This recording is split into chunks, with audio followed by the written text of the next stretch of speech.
जाता है, कॉलेजों में पढ़ाया जाता है। वहां तो सिरे से पढ़ाया नहीं जाता, बल्कि मुखालफत होती है तिबिया कॉलेज में।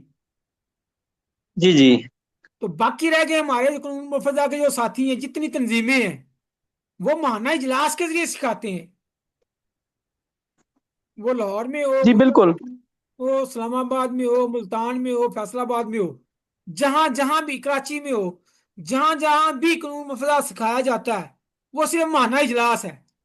सबकन सबकन, दर्सन दर्सन, और एक पूरे कोर्स के तौर पे, निसाब के तौर पे, के तशखीस भी या जबान पे ही हमने 2 महीने लगा दिए थे, करूरे पे हमने 2 महीने लगा दिए थे।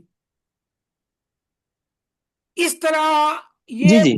वाद हमारा अल्हम्दुलिल्लाह प्लेटफॉर्म था, आपका प्लेटफॉर्म था, जहां जिसने दर्शन दर्शन इस चीज को शुरू किया, सबकन सबकन शुरू किया।